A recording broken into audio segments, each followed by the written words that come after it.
안녕하세요. 오늘도 한 사람의 인생 속으로 깊이 들어가 보는 시간입니다.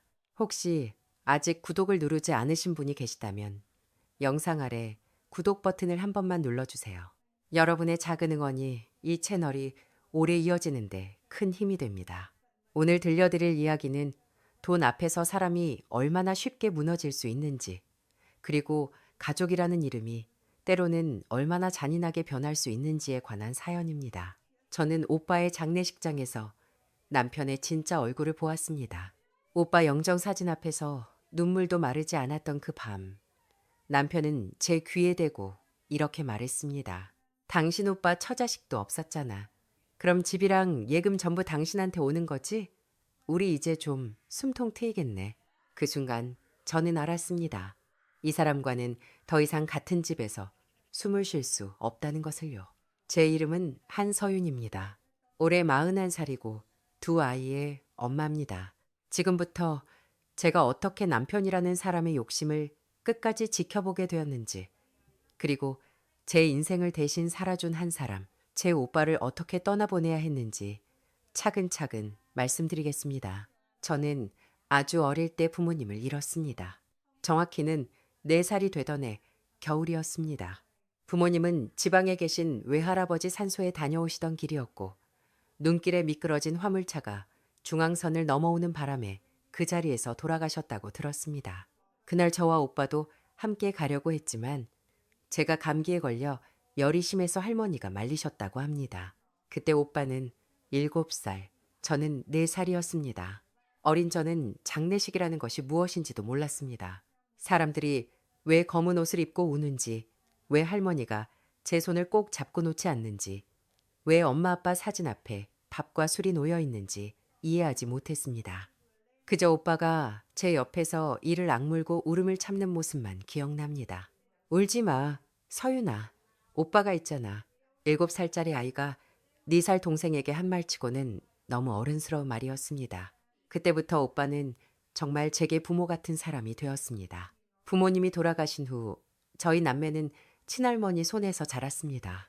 할머니는 허리가 굽고 무릎이 좋지 않았지만 새벽마다 시장 식당에 나가 설거지를 하셨고 오후에는 작은 건물 계단 청소를 하셨습니다.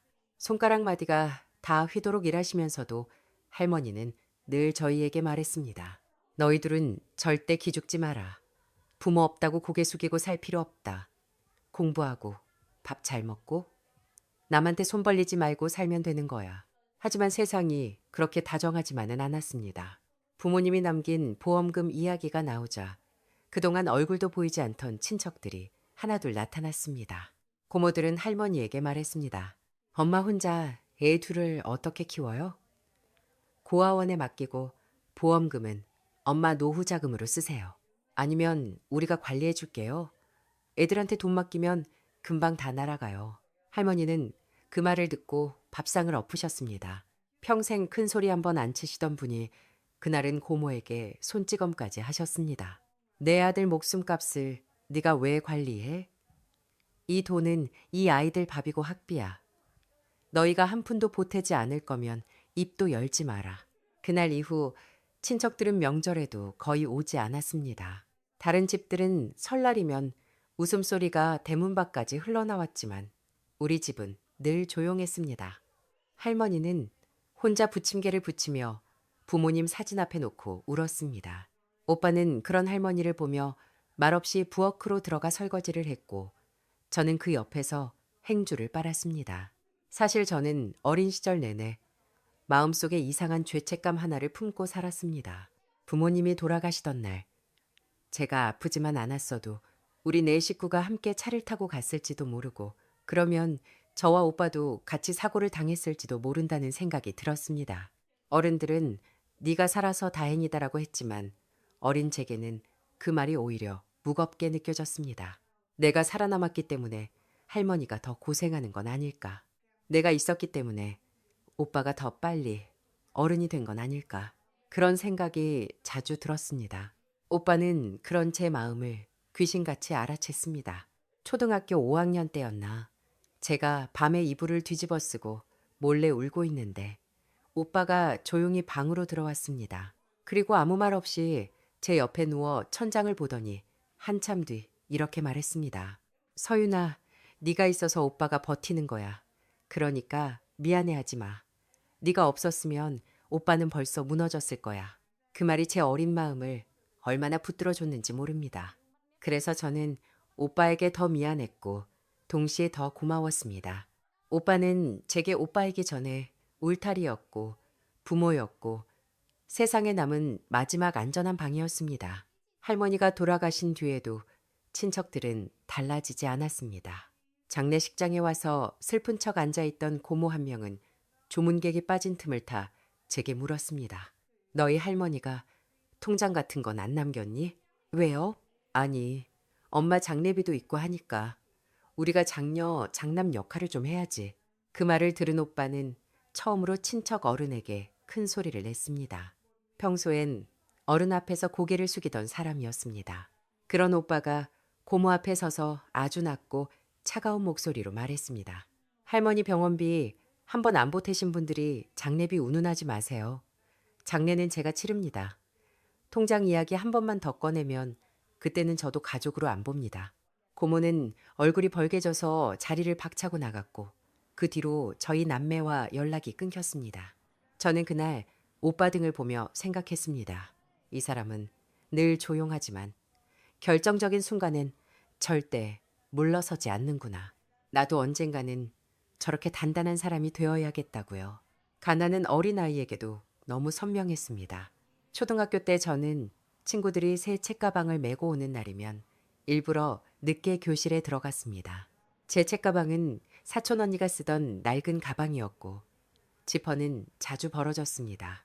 중학교 입학식 날에는 교복을 제때 맞추지 못해 혼자 사복을 입고 갔습니다.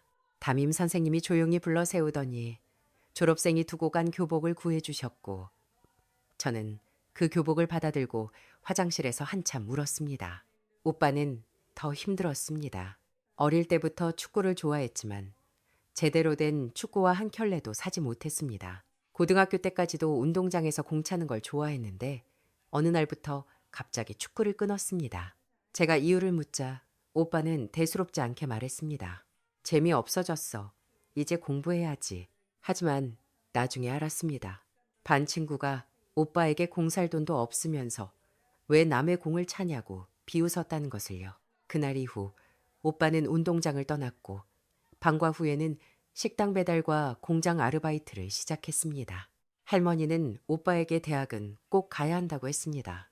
오빠 성적은 아주 뛰어난 편은 아니었지만 성실했고 담임 선생님도 전문대라도 보내면 충분히 잘할 아이라고 했습니다. 그런데 수능 접수 기간이 다가왔을 때 오빠가 말했습니다. 할머니, 저 대학 안 갑니다. 무슨 소리야?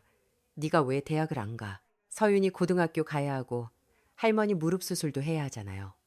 집에 돈이 어디 있어요? 할머니는 오빠를 붙잡고 울었습니다. 저도 오빠에게 매달렸습니다. 하지만 오빠는 한번 마음먹으면 절대 꺾이지 않는 사람이었습니다. 결국 친구들이 수능장으로 가던 날 오빠는 작업복을 입고 새벽 인력사무소로 갔습니다. 그때 오빠 나이 19이었습니다. 처음에는 막노동을 했습니다. 시멘트 포대를 나르고 벽돌을 옮기고 철근을 묶었습니다. 저녁마다 집에 돌아오면 오빠 어깨는 돌처럼 굳어 있었고 손바닥은 물집으로 가득했습니다. 그래도 오빠는 늘 웃었습니다. 오늘은 좀 덜 힘들었어. 거짓말. 오빠 손 봐. 괜찮아. 굳은 살 생기면 안 아파. 그 후 오빠는 인테리어 목수일을 배우기 시작했습니다. 현장에서 막내로 들어갔으니 얼마나 고생했겠습니까? 나무 자재를 나르고 먼지를 뒤집어 쓰고 밤늦게까지 폐자재를 치웠습니다. 한 번은 오빠가 눈가가 시퍼렇게 멍든 채 돌아왔습니다. 현장 선배가 어린 놈이 가르치려 든다며 공구 상자를 던졌다고 했습니다. 할머니는 당장 그 사람을 찾아가겠다며 화를 냈지만 오빠는 할머니를 말렸습니다. 그만둬. 내가 여기서 버텨야 기술을 배워. 기술만 있으면 굶어 죽진 않아.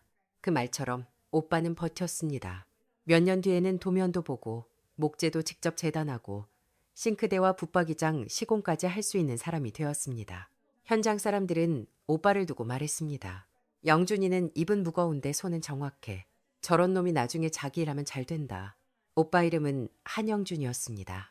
저에게는 세상에서 가장 든든한 이름이었죠. 저는 오빠와 할머니 덕분에 대학에 들어갔습니다. 장학금이 가능한 수도권 대학이었고, 저는 낮에는 수업을 듣고, 밤에는 편의점과 학원에서 아르바이트를 했습니다.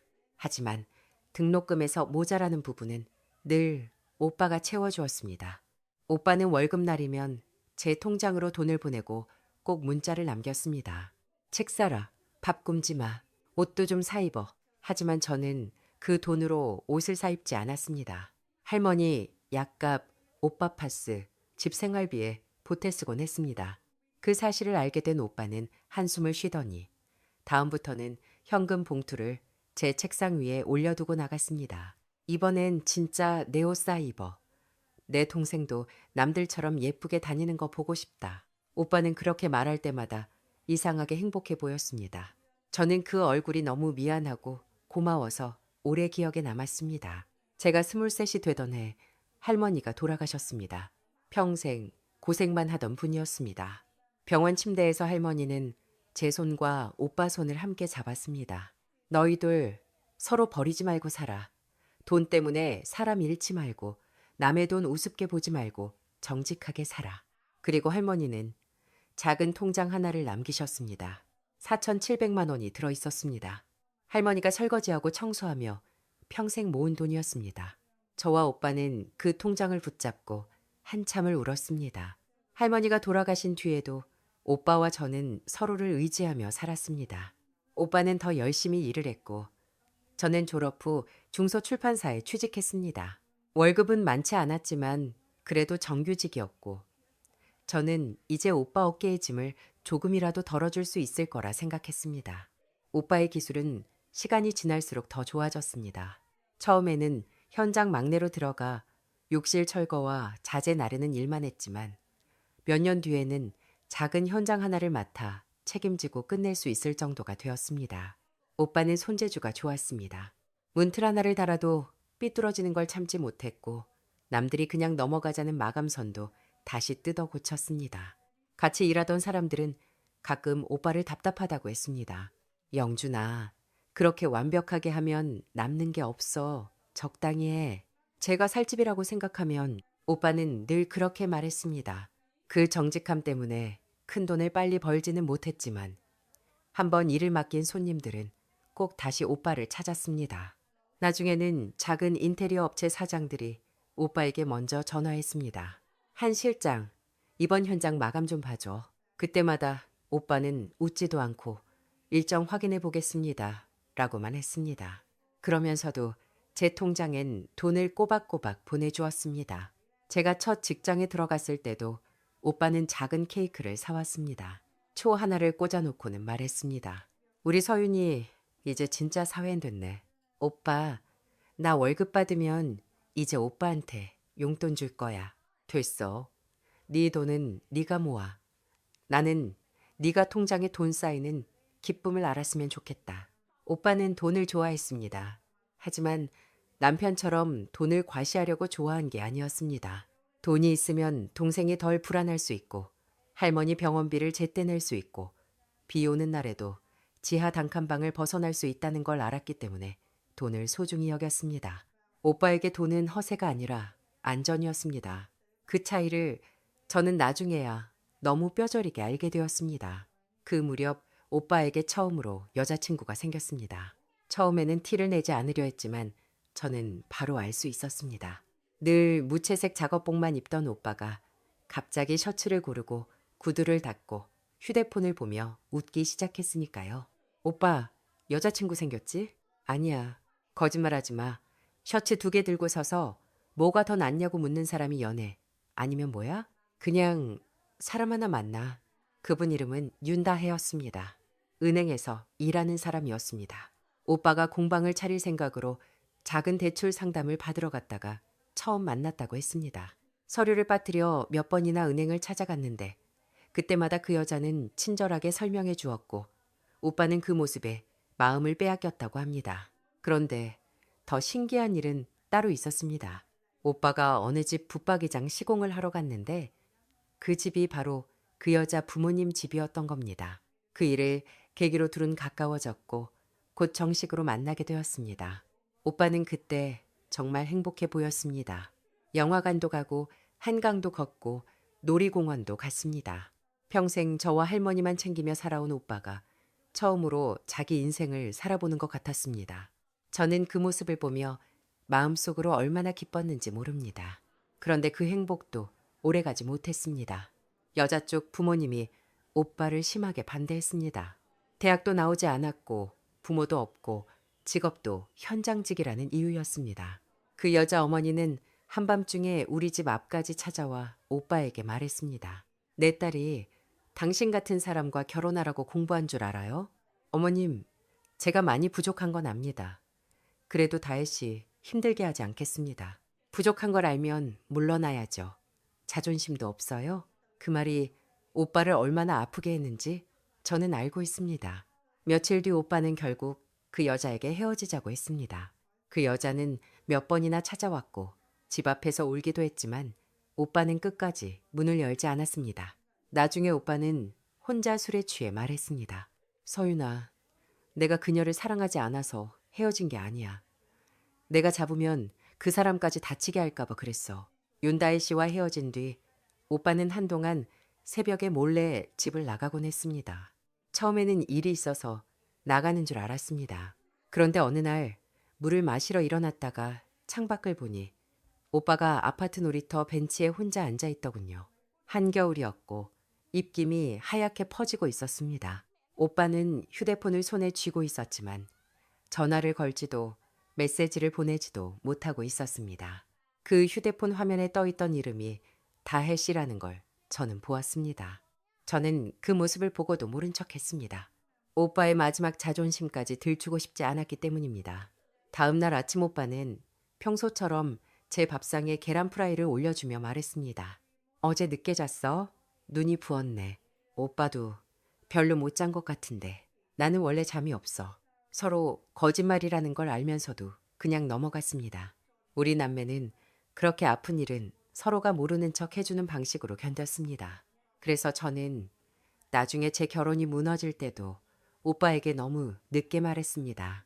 오빠가 또 제 짐을 자기 어깨에 올릴까봐 두려웠으니까요.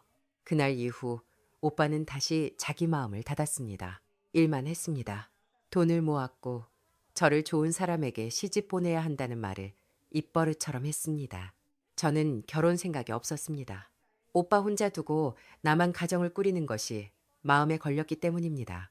하지만 32이 되던 해 친구 소개로 박태준이라는 남자를 만났습니다. 헬스 트레이너였고 저보다 2살 많았습니다. 키가 크고 체격이 좋았으며 처음에는 무척 다정했습니다. 태준 씨는 요리를 잘했습니다. 운동하는 사람이라 식단 관리에 박다며 닭가슴살 샐러드부터 된장찌개까지 곧잘 만들었습니다.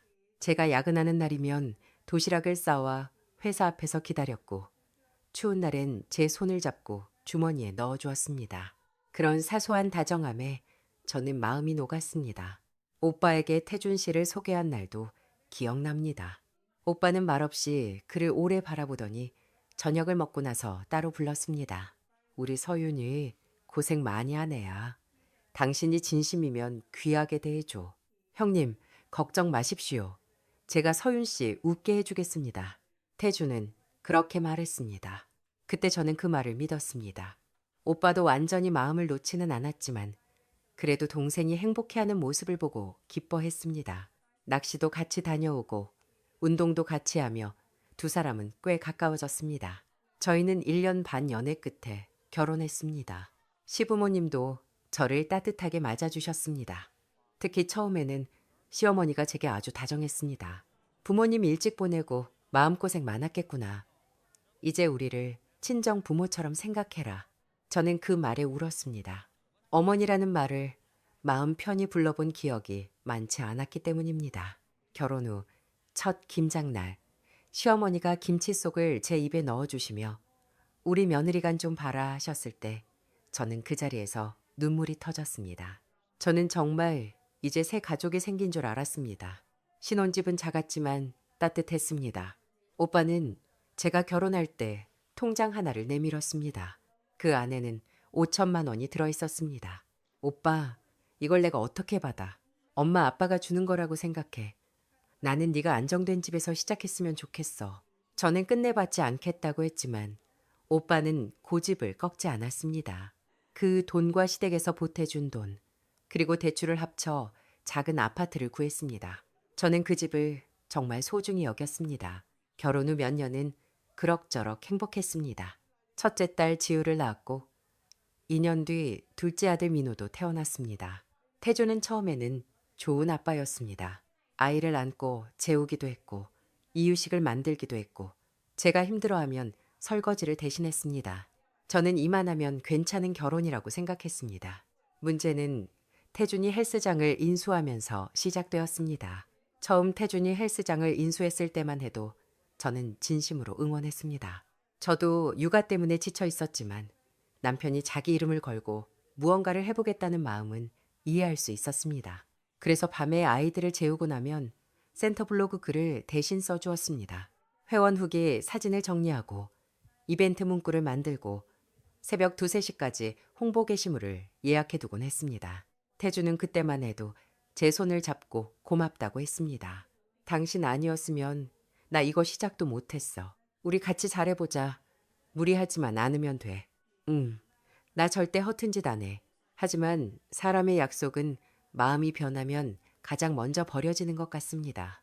센터에 돈이 조금 돌기 시작하자 태주는 먼저 자신을 바꾸었습니다. 운동을 가르치는 사람이 아니라 성공한 대표처럼 보이는 사람이 되고 싶어 했습니다.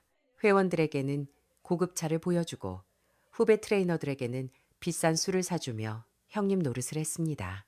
직원들 월급날이 다가오면 제게는 이번 달은 조금만 아껴 쓰자고 했고 SNS에는 수십만 원짜리 식사 사진을 올렸습니다. 저는 어느 날 센터에 들렀다가 직원들이 수군거리는 소리를 들었습니다. 대표님, 또 술값 법인카드로 긁었대. 월세 밀렸다는 말이 있던데 차는 왜 바꿨대? 대표님, 사모님은 아시나? 그때 저는 모른 척 돌아섰습니다. 그 자리에서 따졌어야 했는데 저는 아직도 가정을 지켜야 한다는 생각에 붙들려 있었습니다. 아이들이 어리고 제가 휴직 중이고 남편이 언젠가는 정신 차릴 거라는 어리석은 기대가 있었습니다. 처음에는 더 안정적인 수입을 만들고 싶다며 작은 피트니스 센터를 인수했습니다. 저도 반대하지 않았습니다. 성실하게만 운영하면 지금보다 나아질 수도 있다고 생각했습니다. 초반에는 정말 열심히 했습니다. 전단지를 돌리고 회원 상담을 하고 새벽부터 밤까지 센터를 지켰습니다. 저도 육아를 하면서 틈틈이 SNS 홍보글을 올려주었습니다. 하지만 시간이 지나면서 태주는 달라졌습니다. 돈을 버는 것보다 돈 있어 보이는 것에 집착하기 시작했습니다. 센터가 조금 잘 되자 갑자기 비싼 시계를 차고 중고 외제차를 들여왔습니다. 운동복도 명품 브랜드만 입었습니다. SNS에는 회원 운동 사진보다 자기 차와 시계 사진이 더 많아졌습니다. 이게 다 마케팅이야. 요즘 사람들은 대표가 잘나 보여야 믿고 등록해. 그런데 우리 아직 대출도 많잖아. 오빠한테 빌린 돈도 갚아야 하고. 당신은 왜 맨날 돈 얘기야? 남편 길을 좀 살려줘야지. 저는 그때부터 불안했습니다. 가게 매출이 늘었다는 말은 많은데 집에 가져오는 생활비는 줄었습니다. 술 마시는 날은 늘어났고 집에 들어오지 않는 날도 생겼습니다. 처음에는 회원 상담, 거래처 미팅, 직원 회식이라고 했습니다. 하지만 점점 핑계가 빈약해졌습니다. 그러던 어느 날 술에 취해 소파에서 잠든 태준의 휴대폰이 바닥에 떨어졌습니다. 액정에 메시지 하나가 떠 있었습니다. 발신자는 제 오빠였습니다. 이번이 마지막입니다. 태준 씨, 지난번에도 바로 갚는다고 했잖아요. 서윤이가 알기 전에 정리하세요. 저는 심장이 멈추는 줄 알았습니다. 비밀번호는 저도 알고 있었습니다. 아이들 사진 때문에 서로 폰을 자주 보던 시절이 있었으니까요. 저는 떨리는 손으로 메시지함을 열었습니다. 그 안에는 제가 몰랐던 돈거래가 가득했습니다. 300만 원, 500만 원, 700만 원, 1천만 원. 오빠는 거의 1년 동안 태준에게 돈을 빌려주고 있었습니다. 총액은 3,800만 원이 넘었습니다. 태준은 그때마다 이렇게 보냈습니다. 형님, 이번 달 직원 월급만 넘기면 됩니다. 센터 월세가 밀렸습니다. 다음 달에 꼭 갚겠습니다. 서윤이한테는 말하지 말아주세요. 걱정하면 몸 상합니다. 저는 그 자리에서 오빠에게 전화를 걸었습니다. 오빠는 한참 침묵하다 말했습니다. 너 힘들까봐 말 못했다. 오빠, 왜 말 안 했어? 네가 둘째 낳고 몸도 마음도 힘든데 내가 어떻게 말하냐. 내가 몇 번은 도와줄 수 있다고 생각했어. 그런데 나도 이제는 이상해서 멈추라고 했어. 그날 저는 태준을 깨워 따졌습니다. 그는 처음에는 짜증을 냈고 그 다음에는 뻔뻔하게 굴었습니다. 내가 안 갚겠대? 사업하다 보면 그럴 수도 있지.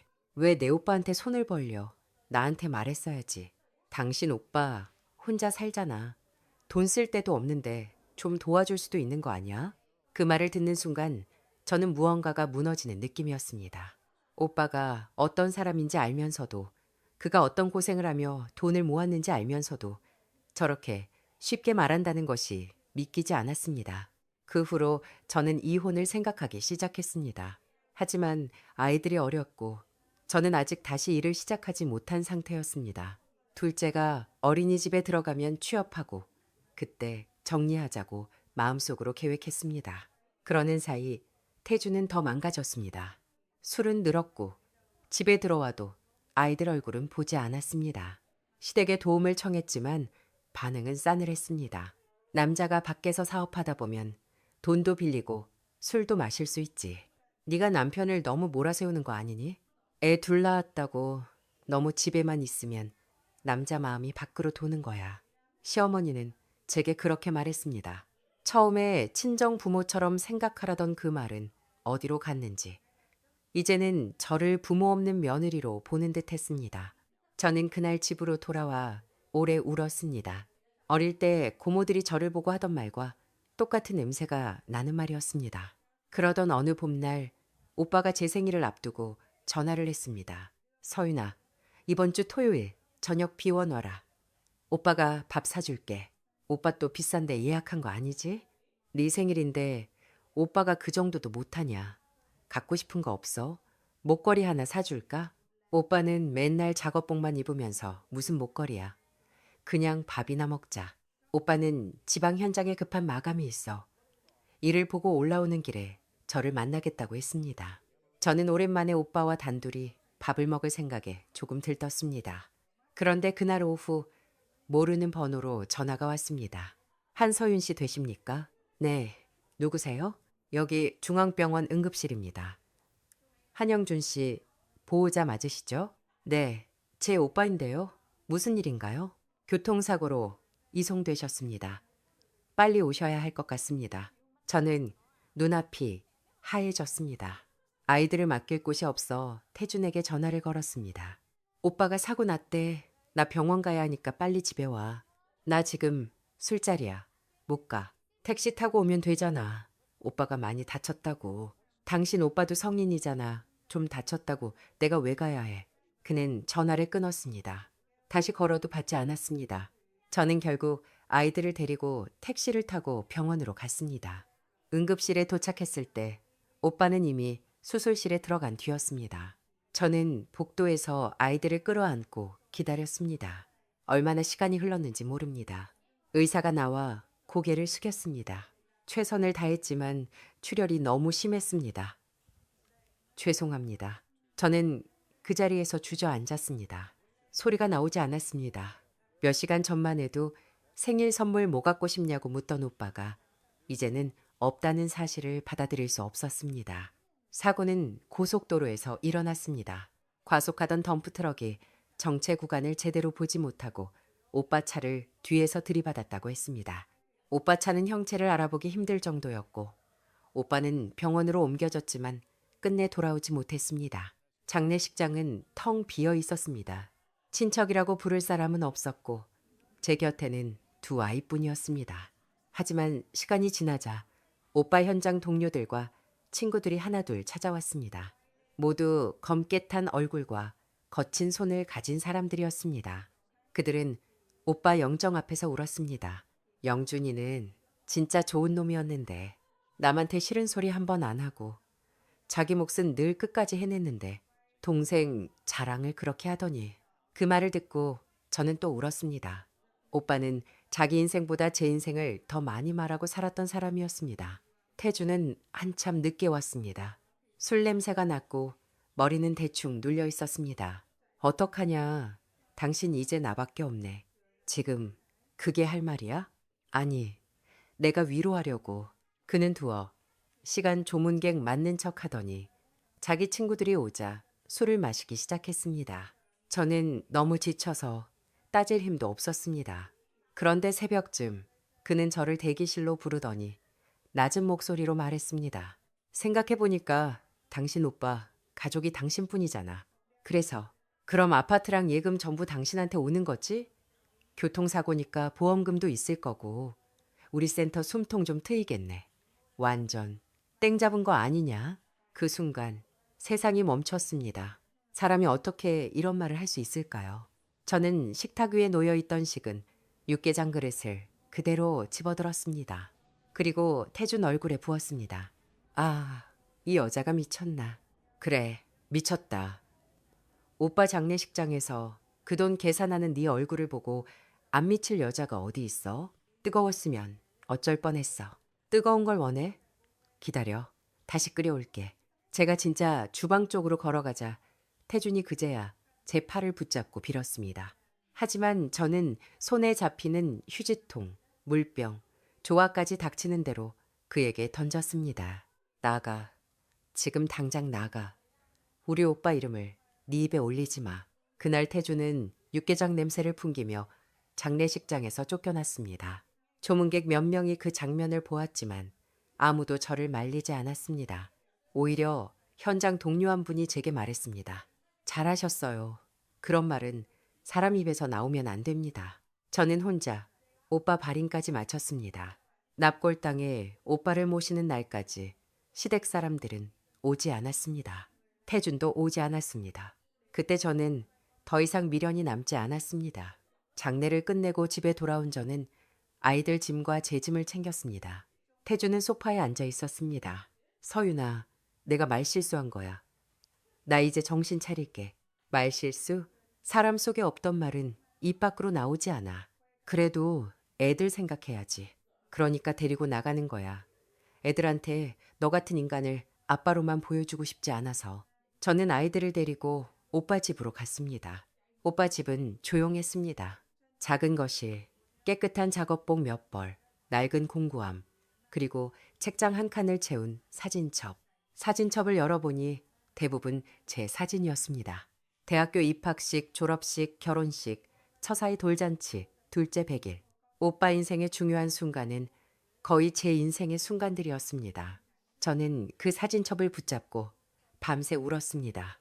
오빠, 나는 오빠한테 받은 게 이렇게 많은데 나는 오빠한테 뭘 해줬지?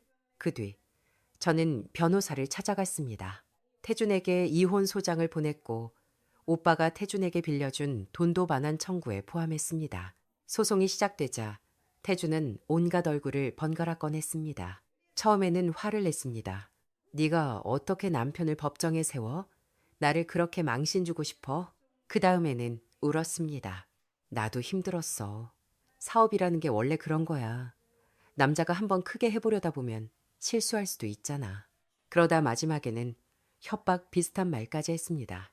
애들 생각해서 조용히 끝내. 너 이렇게 나오면 나도 양육비 못 줘. 저는 그때마다 녹음 버튼을 눌렀습니다. 예전에 저는 싸움이 무서워 물러났지만 이제는 물러날 곳이 없었습니다.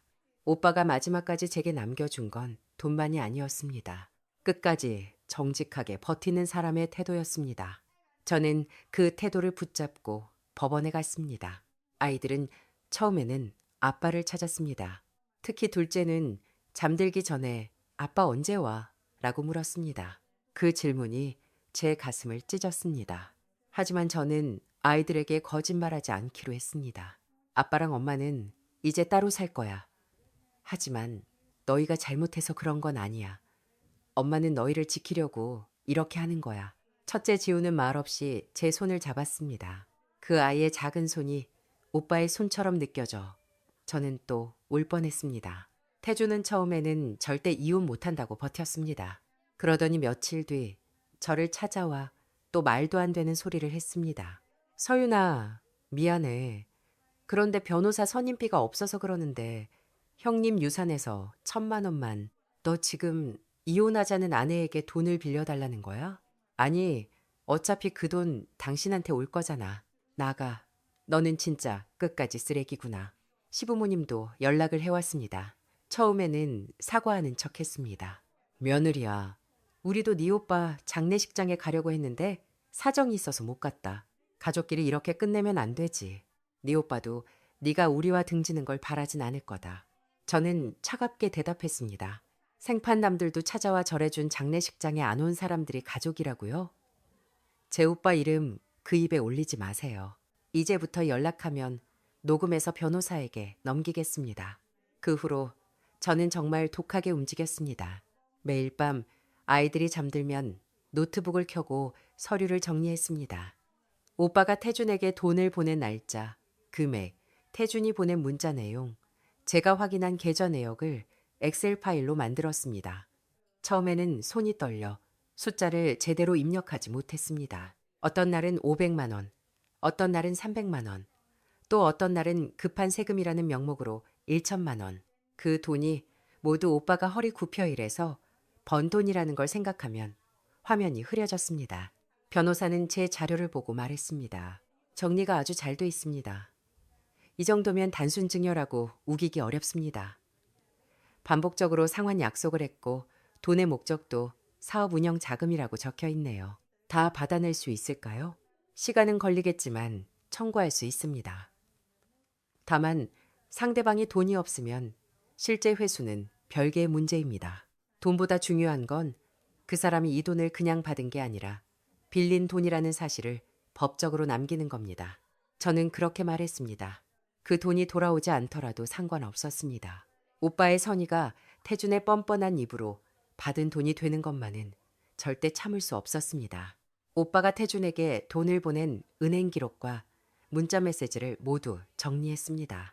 태준이 꼭 갚겠다고 보낸 메시지가 있었기 때문에 빌린 돈이라는 증거는 충분했습니다. 결국 태준은 그 돈을 돌려줘야 했고 재산 분할과 양육권 문제에서도 제게 유리하게 진행되었습니다. 아이들은 제가 키우기로 했고 양육비도 판결에 포함되었습니다. 이혼이 마무리되기까지 1년 가까이 걸렸습니다. 그 사이 태준의 헬스장은 점점 무너졌습니다. 나중에 들은 이야기지만 태준의 몰락은 생각보다 빨랐습니다.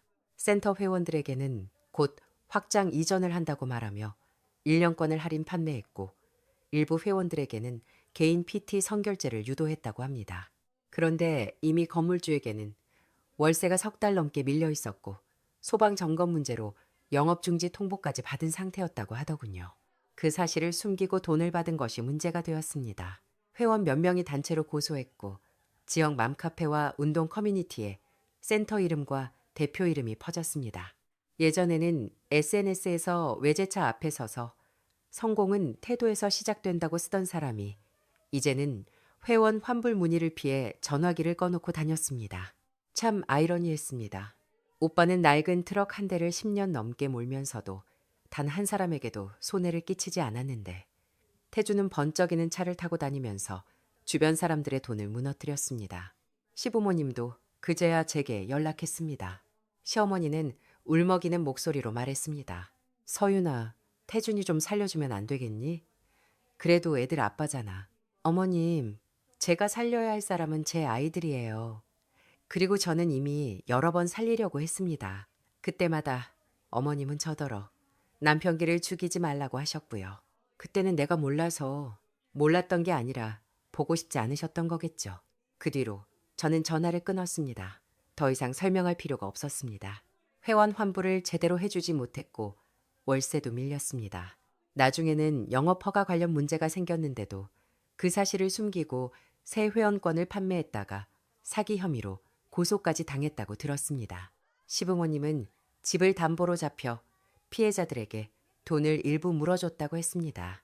예전에 제게 남편기를 살려주라고 하던 사람들이 이제는 그 아들 때문에 노후 자금까지 잃었습니다. 저는 그 소식을 듣고도 통쾌하지 않았습니다. 그저 씁쓸했습니다. 오빠가 살아있었다면 그래도 네 마음이 다치면 안 된다고 말했을 것 같았거든요. 이혼 후 저는 자격증을 땄고 작은 인테리어 자재 회사에 취직했습니다. 오빠가 하던 일과 완전히 같지는 않았지만 현장을 이해하는데 도움이 되었습니다. 처음에는 낯설고 힘들었지만 저는 이를 악물었습니다. 아이들을 키워야 했고 오빠 목까지 제대로 살아야 했으니까요. 오빠가 남긴 아파트는 오래된 구축이었지만 제게는 세상에서 가장 안전한 집이었습니다. 현관 신발장 안쪽에는 오빠 작업화가 가지런히 놓여 있었고 베란다에는 직접 만든 나무 선반이 있었습니다. 부엌 싱크대 문짝도 오빠가 직접 달았는지 모서리 하나 틀어짐 없이 반듯했습니다. 저는 그 집을 정리하며 오빠가 얼마나 자기 삶을 조용히 관리해왔는지 알게 되었습니다. 서랍 한 칸에는 제가 어릴 때 그린 그림들이 들어있었습니다. 초등학교 때 부모님 얼굴을 상상해서 그렸던 삐뚤빼뚤한 그림. 중학교 때 오빠 생일에 써준 편지, 대학 합격 통지서 복사본, 첫 월급 받았다고 제가 사준 싸구려 넥타이, 영수증까지요. 오빠는 버린 게 거의 없었습니다. 제 삶의 조각들을 자기 삶의 보물처럼 모아두고 있었습니다. 그걸 보며 저는 결심했습니다. 오빠가 모아둔 제 삶을 부끄럽게 만들지 않겠다고요. 누구의 아내라는 이름, 누구의 며느리라는 이름에 매달려 제 자신을 잃지 않겠다고요. 오빠 집은 팔지 않았습니다. 아이들과 함께 그 집에서 살고 있습니다. 거실 한쪽에는 오빠 사진과 할머니 사진, 부모님 사진을 함께 두었습니다. 매일 아침 출근하기 전 저는 그 사진 앞에서 인사합니다. 다녀올게요. 오늘도 잘 버티고 올게요. 아이들은 이제 오빠를 큰 삼촌이라고 부르며 기억합니다. 둘째는 아직 어려서 자주 묻습니다. 엄마, 큰 삼촌은 왜 하늘에 있어? 엄마를 너무 많이 도와주고 쉬러 간 거야. 그럼 우리가 잘 살면 큰 삼촌이 좋아해? 아주 많이 좋아할 거야. 얼마 전 오빠 납골당에 다녀왔습니다. 꽃 대신 오빠가 좋아하던 캔커피와 제가 직접 만든 김밥을 가져갔습니다. 오빠는 늘 현장에서 밥 먹을 시간이 없을 때 김밥으로 끼니를 때우곤 했거든요. 사진 속 오빠는 여전히 젊고 묵묵하고 다정했습니다. 오빠, 나 이제 울기만 하진 않을게. 오빠가 지켜준 인생, 내가 아이들 잘 키우면서 제대로 살아볼게. 오빠는 평생 내 바다였어. 이제는 내가 아이들한테 그런 사람이 될게. 저는 오빠가 불쌍하기만 한 인생을 살았다고 생각하지 않습니다. 부모 없이 가난 속에서 사랑까지 포기하며 살았지만 오빠는 단 한 번도 자기 삶을 허투루 쓰지 않았습니다. 남의 돈을 탐하지 않았고 남을 속이지 않았고 땀 흘려 번 돈의 무게를 알았습니다. 그것만으로도 오빠의 인생은 충분히 단단하고 귀했습니다. 반면 태주는 돈을 크게 벌고 싶다는 욕심만 보았지 돈을 벌어내는 과정에 무게를 몰랐습니다. 그래서 무너졌다고 생각합니다. 사람은 결국 자기가 뿌린 것을 거둡니다. 정직하게 산 사람의 흔적은 오래 남고 욕심으로 쌓은 것은 모래성처럼 무너집니다. 오늘 제 이야기는 여기까지입니다. 끝까지 들어주셔서 진심으로 감사합니다. 여러분이라면 장례식장에서 그런 말을 한 남편을 용서할 수 있으셨을까요?